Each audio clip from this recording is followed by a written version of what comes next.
The teams that started with lower clarity, but then gained it by the halfway point. This led to an implementation rate of over 80%.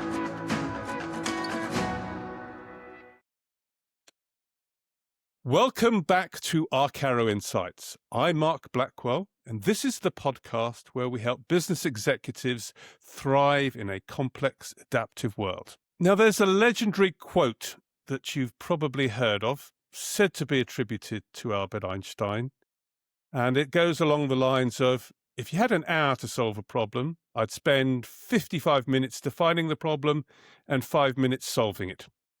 It's clean, it's tidy, it's a bit easy to remember. But sadly, as we discovered a few months ago with Zoran Ivkovic Pringle, he never said it. But there is something that he and Leopold Infalt did actually write in 1938, which may actually be even more insightful. They wrote, "The formulation of a problem is often more essential than its solution, which may be merely a matter of mathematical or experimental skill.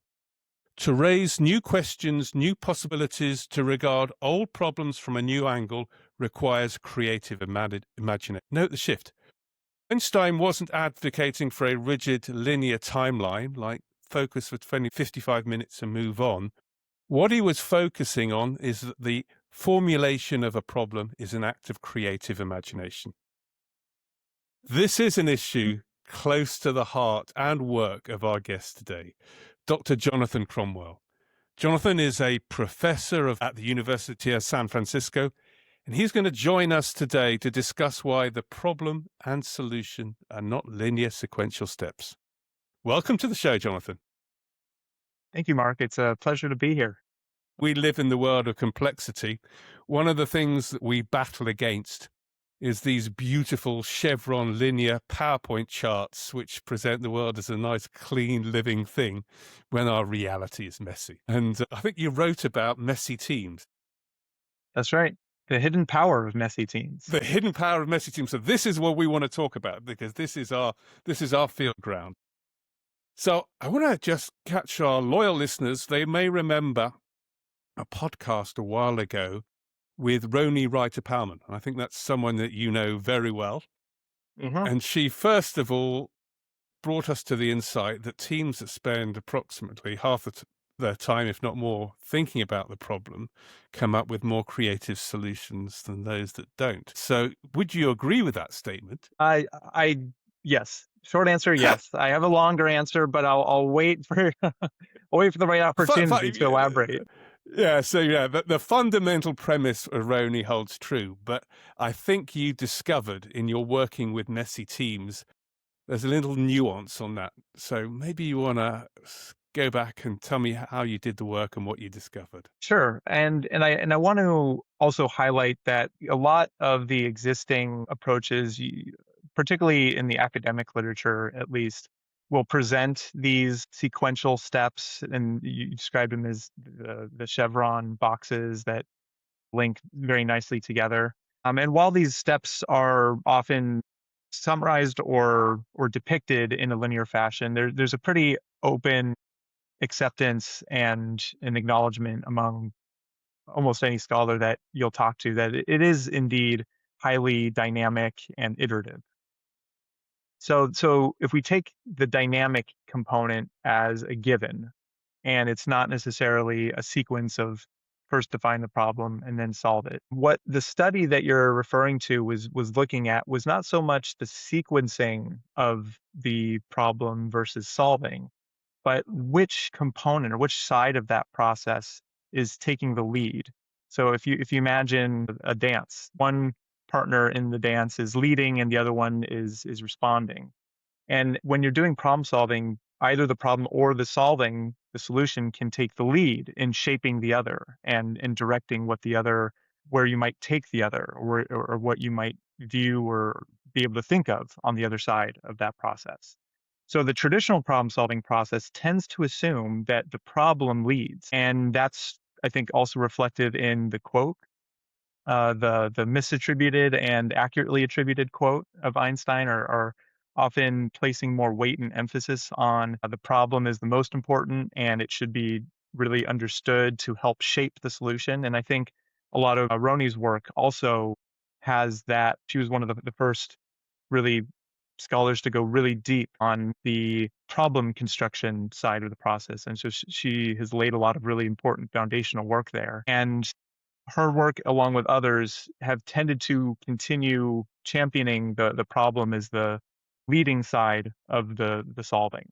Hmm. So that is the assumption that was being tested in this new study was, is it always the case? And for example, there are many times when the solution actually leads and shapes the problem. And anybody who has been first encountering AI and trying to figure out, oh, this is a pretty useful tool. I wonder how it can be applied to my work or applied to my life. Or and you play around with it, you tinker with it, and you say, oh, it gives like really interesting insights. Or, oh, I've never had a chatting partner on this topic that I've always been really interested in. Or I can drive in the car and have a verbal conversationalist in ways that's a lot more engaging than a podcast, for example, except for this one, obviously.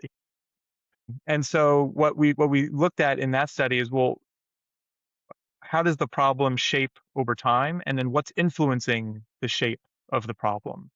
And what we found in the study, we looked at a Fortune 500 company. It was in the telecom industry, and they held an innovation contest every year. And by the time we learned about it and were able to study it, they had grown. I think they were in their 10th year, and they had grown to more than 1,100 teams participating every year from around the world. And it was a very tight timeline. It started in the middle of summer. It ended at the end of the calendar year. And the interesting thing about this competition is that they didn't just crown one winner, which they did do.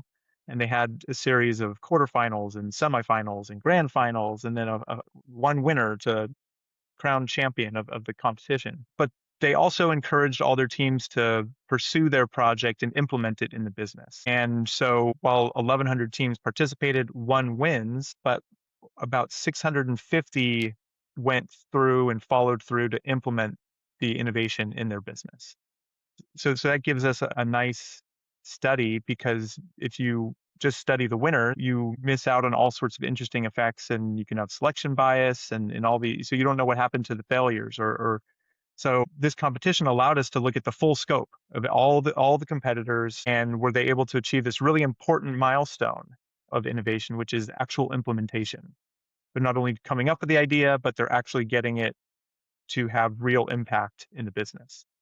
So we looked at that outcome, and we also looked at how the problem evolved over time from relatively lower clarity to higher clarity. And just as examples, one of the items that we use to measure the goals to be accomplished are relatively clear.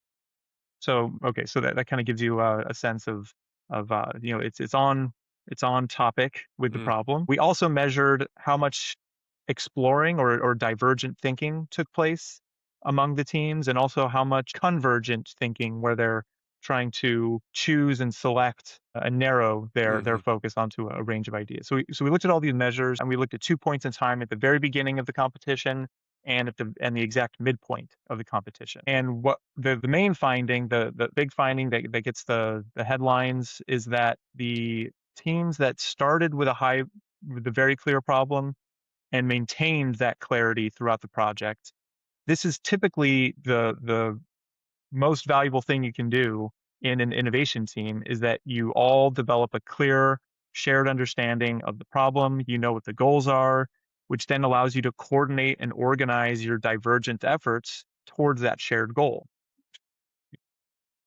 Canonical research in the innovation literature talks about this. West 1990 was one of the biggest proponents of, well, he was one of the first scholars that studied innovation in corporate business settings, and he has this great quote about the value of a problem and the clarity of the problem early on. So teams that started with a high clarity, maintained it, had a implementation rate of 55%.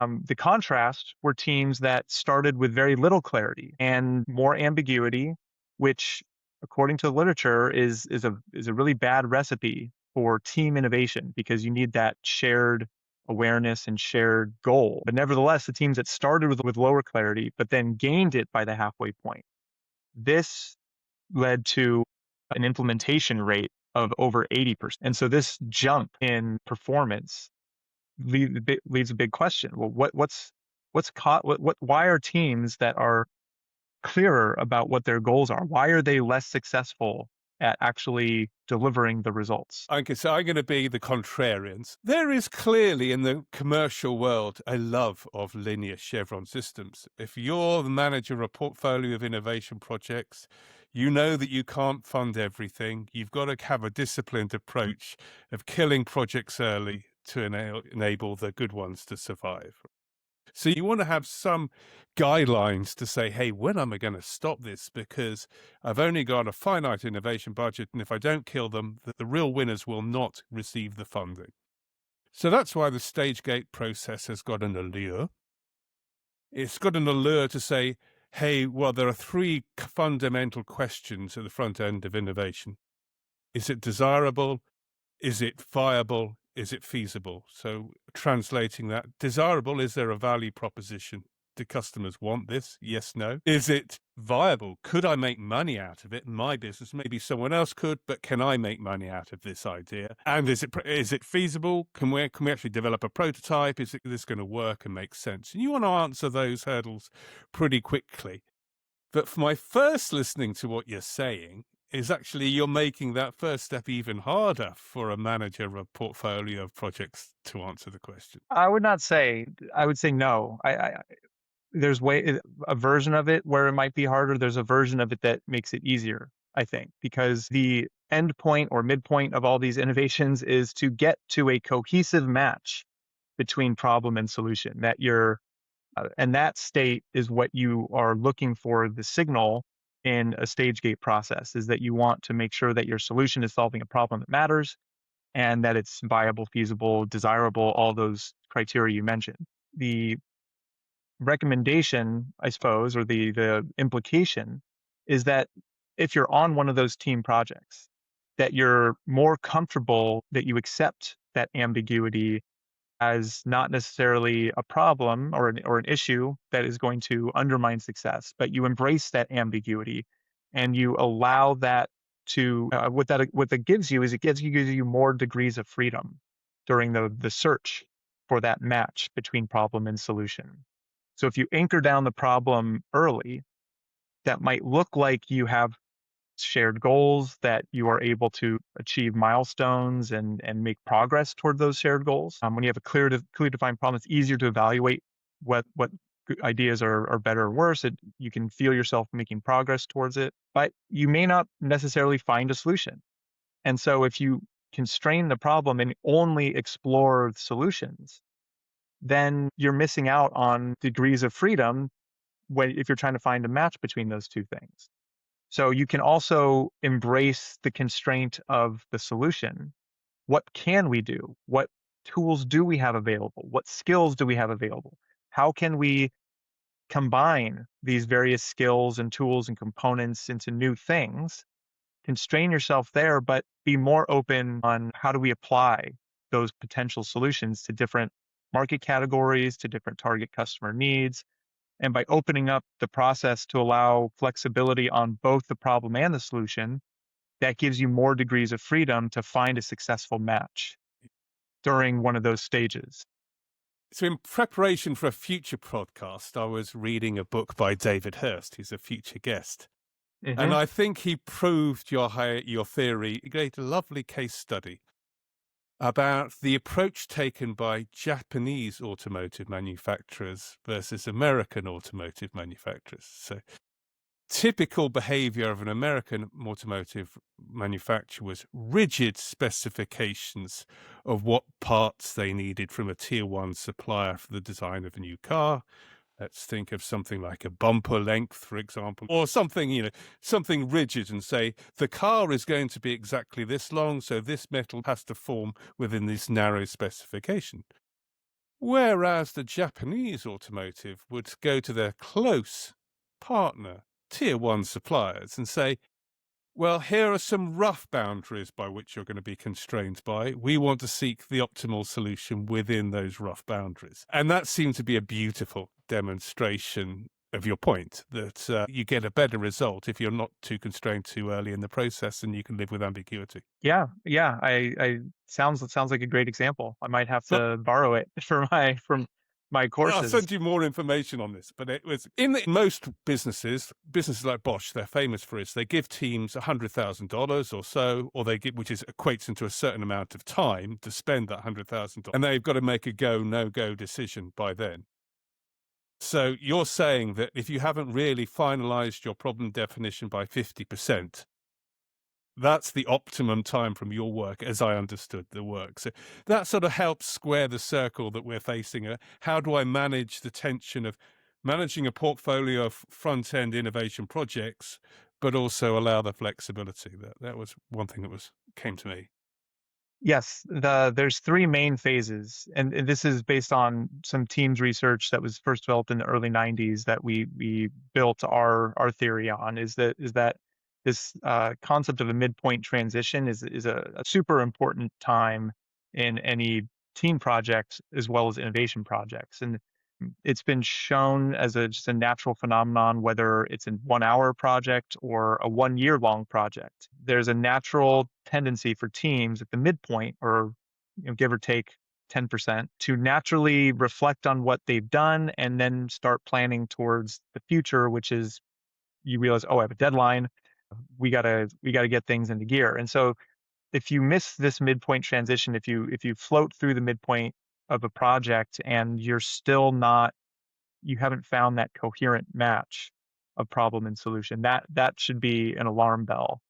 And it might naturally arise anyways. That your team members might raise the alarm early, but what your job as the leader is to facilitate that, is to understand that this is a natural process, a natural dynamic, and not to panic, and to help others not panic and guide the process from phase one, which is relatively open-ended exploration, to the convergent phase of let's find out what we're really gonna deliver by our deadline.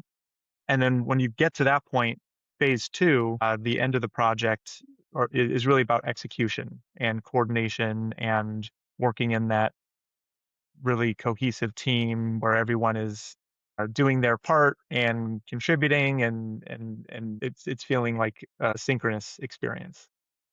So did you sort of double click and do any sort of root cause analysis in what was going on? Yeah, for sure. So that was the question was, well, why is it that teams that are clearer at the beginning, struggling to implement their projects by the end? And so we talked about one of those mechanisms was the flexibility that you have on an innovation project.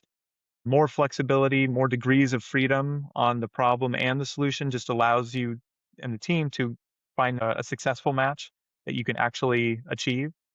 And then the other mechanism that we looked at, and the empirical data we have for that, is showing that teams that did early divergence, so they were lower on the problem but higher on divergent exploration of ideas, had a weak effect, but significant effect on whether that they were able to successfully find a clear problem to focus on.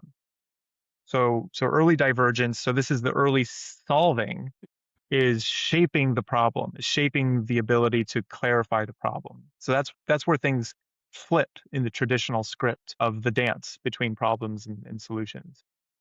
The second stronger finding was that the convergent process later was a very powerful predictor in the growth of clarity. And so as you evaluate, let's say you have five or six different ideas, and you're trying to say, what, as a team, you're saying we can only do one of these things. Which one do we do? And the natural evaluation, oh, I like idea A because it seems more profitable and the target users, they're more ready to adopt. But option B maybe has higher long-term potential. And so you start uncovering these different criteria. And that process forces teams to identify what their priorities are and ultimately make a decision where they all have a stronger shared understanding about what the goal is actually, what the job to be done actually is. So that mechanism of early divergence, later convergence, even though the problem isn't known, can be a mechanism to find the problem. Yeah. Well, as I was reading, there's two ideas that struck me to understand, and I want to test them if they have any validity at all. So you mentioned jobs to be done. One of those theories that, as all of these theories, look beautifully simple, but the application is much harder than you realize if you do it properly. And a true job to be done should be timeless, independent of solution, and independent of time in consequence. And for our listeners, the often told simple example of this is Henry Ford, when he said, if I told people what they wanted, they would have a faster horse, when, the solution was really a car. And if we translate that into jobs to be done thinking, the real job to be done is move from A to B, which is independent of solution. But for goodness sake, you can understand why people think the problem to be solved is finding a faster horse. And so I wonder how much of it was that sort of discipline in the problem framing in the beginning. Unfortunately, we don't.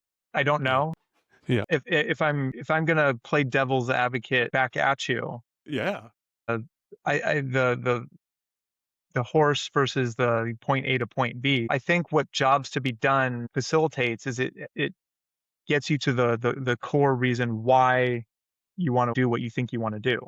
Yeah. And so if you ask, oh, do you want a faster horse? You say, oh, well, no, the real underlying reason is you actually want to get from point A to point B, and that allows you to explore alternative ways to get from point A to point B. But you might ask another question below that as well, why do you want to get from point A to point B? And it could be because there's a lot of different reasons why, Yep. and in the specific reason why can the potential solution space. So Correct. if your goal is to communicate I need to be present so that I can talk to my bank account manager, or Yes. I need to be present so that I can witness my friend's wedding. One version can be solved with a phone call. And so if, in those days, if the phone didn't exist yet or wasn't adopted yet, that might be a solution just to facilitate communication. The other one is like the physical presence really matters. So I think what jobs to be done is it helps you drill down to the core reason why. I don't know that all real true jobs to be done are timeless. I would imagine that as technology evolves and as we have new experiences and new capabilities, the nature of problems at their core, at least the core of what they need to be an effective innovation in the jobs to be done framework, that probably changes over time as well. Like our needs today are just fundamentally different than they were 5 years ago. And they were fundamentally different than they were 15 years ago. So it's not so much looking for a timeless problem, I would say, understanding what is the underlying driving force of why that goal is considered important to your customer target user. Totally with you on the 5 whys approach. I've got a slide which starts off with someone saying they need a nail because they got a bookcase, and it ends up them buying a Kindle by exactly the same logic that you said. So with you there, but you're touching now on another area, which is how the world is changing around us. And you published a paper in the Harvard Business Review about AI, because my other hypothesis, as I was reading the book, is that we are finite in our problem space because we are at some degree constrained by our known solution space. And all of a sudden, AI comes in and just opens up jobs to be done to address that we would not even thought about addressing. I mean, Yes, right. yeah. So the article you're talking about, that was the third and final phase of how you can leverage a new technology, an emerging technology that has seemingly unbound capabilities or capabilities far beyond that we could previously imagine. And so that third phase is exploring new problems. Yeah. The first two, exploiting your problem. So the first wave of innovation that we saw, the example was Instacart, very early to adopt AI. Instacart helps people get groceries delivered groceries in less time. So that's helping them save time and be more convenient. AI comes along and Instacart says, oh, this tool can be useful to help us get customers their more groceries, better groceries in less time. So it didn't change their problem, but it helped them do it faster, helped them accomplish their same goals at a higher, a better rate. And then there was the second mode, which is expanding the problem. The example there was Khan Academy, that traditionally was started as a educational service for students to self-learn, self-guide through various topics. And so there's probably thousands of videos at this point on various topics that are typical in junior high, high school, maybe even younger. And the way that Khan Academy was originally set up is, okay, we have all these videos. Students, figure your way out, figure your own way through these, or just explore them as you need. And maybe there were some guides that helps, or there were packages and playlists that you go through. It was all self-guided and it was passive. And then AI comes along and they said we can not only help students guide themselves through this material, but we can actually proactively help them learn in ways that we couldn't do before. So that's one way they expanded. They expanded their services to the students. They also expanded their services to teachers. And they said, oh, we can actually use AI to help teachers do lesson plans. So they significantly expanded their scope, still within the same, relatively same problem space of education. And then the third level was the companies that are really on the forefront of exploring new problems that we didn't even know we had before. And the quote there is the Steve Jobs quote from when he was reflecting on building the original Apple Yeah. and doing market research for the iMac. He was asked, did they do any market research for the iMac? And he said, it's really hard to design products by focus groups. A lot of times people don't know what they want until you show it to them. And so I think that really captures the essence of you're proposing a problem to people that they didn't know that they needed solving. You could ask them like in the focus groups and they, I don't know, it's hard to come up with an I think example now, for but me, that's a classic jobs to be done proof point. Is it people are experts in their problems. They're very poor in creating solutions. So people will inevitably design poor solutions to what they want. Now, that's why they will say they want a flying car or they want a faster horse, which is what they can immediately imagine as a known solution space, but why the discipline of jobs to be done helps us really think, okay, this is what we want to do. But I did like the discussion you have, like what these guys were suddenly doing is opening up personalized education. I bet you they didn't start their innovation saying we're out to build a personalized education module, but it was that pure discovery of playing and out of the play emerges this personalized education module. yes, yes. I think so learning about the capabilities and then realizing, oh, we can actually do more things and for example, creating personalized education as opposed to passive effective education. And I think an example of where companies are introducing new problems to customers that the customers didn't even necessarily they wouldn't have said, I need this, Yeah. are these companies that are building personal assistants, and like an executive assistant for non-executives, for example. Yes. And if you asked people before, like, what do you have trouble with? I have trouble with organizing my schedule and I have to manage my kids doing this and I have to go to these meetings and it'd be really great if I had a calendar system. So they're going to be constrained to the existing solution space to solve these individual problems Yeah. that they think that they have. And what these companies are there's several companies now that are saying, well, we can actually build you a comprehensive personal assistant that for most people, unless you were a certain income bracket or a certain pay grade at a company, you never thought, I really need a personal assistant right now. And so I think that's an example of showing people what nicely packaged product is. And then they can start seeing all those things click into gear. Like, oh, wow, I can use it for all these different things that have been causing me problems or Yeah. causing me troubles that I know were there, but I never would have articulated it or seen it as a cohesive problem.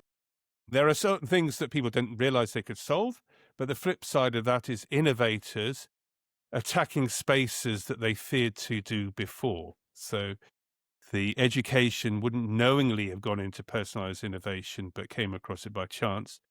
The learning I'm getting from this is we should break some of the rules about solution thinking and start playing with some of these new technologies because they might expose ourselves to problems that we feared that we couldn't even tackle.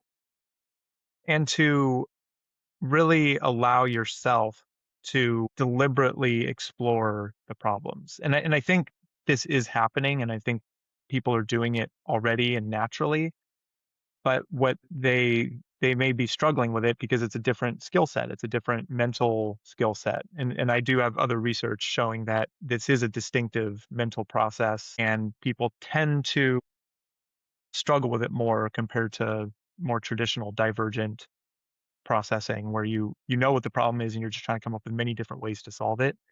That tends to be about 30% easier for people than this new mode of problem solving, this alternative mode of problem solving where you're trying to infer problems from something that's more concrete and tangible. So to wrap up, we have the classic closing question.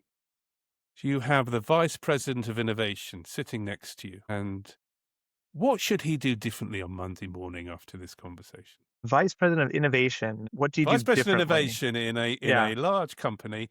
Mhm. He's got pressure from his boss saying, "Where's my return on investment?" And he's got a lot of projects, all of which have high uncertainty because that's what they are at the front end of innovation. What should he do differently than he's been doing before? I would say that there he absolutely needs to encourage and be accommodating to projects that have not figured out the core job to be done yet, and to allow to create a new set of metrics at a different set of time at a different time point in the process to evaluate whether the project has the true potential to go the distance, and not only just go the distance, but be high return on investment, a breakthrough product in their catalog. And the key distinctions would be looking at the relative timelines of those projects and the relative clarity of the problem, and not dismissing projects that don't have a clear problem yet. That's not the only barometer of future potential success that should be looking at. Thank you very much. Now, where can people find out more about your work? And maybe what are you looking at the future? The best place to stay up to date on my work would be LinkedIn, so you can connect with me there, and I post all my studies. I try to put them into terms that are easily understandable on there. Future work I'm looking at is to dive deeper into the nature and structure of problems and how they shape our perceptions of solutions. And so Yes. while the process of coming up with problems may not be linear, the way that you communicate a project is almost always prescribed to be a linear. Just find the problem, set up the tension. Here's a solution that solves the tension. So you tell a story with it. So we're looking at the structure of those problem statements, and can they systematically help people feel like the solution overall or the concept overall is more attractive. And then also looking at you leveraging AI as a research tool. So doing the emergent thinking process that we've been talking about for a lot of today, can this be leveraged for research purposes in new and valuable ways, particularly with psychological and experimental designs? Yes, that would be a topic I would love to explore. Listeners, circle back to where we were a few months ago with Scott Burleson on this. We were coming up through with the thinking that AI is great at coming up with jobs to be done listings, but prioritizing importance and satisfaction, that's an innate human thing on the convergent phase of the activity because we're not as rational as we often think we are. So I would love to know what you come up with on that. It would be fascinating. So please come back, Johnathan, when you can.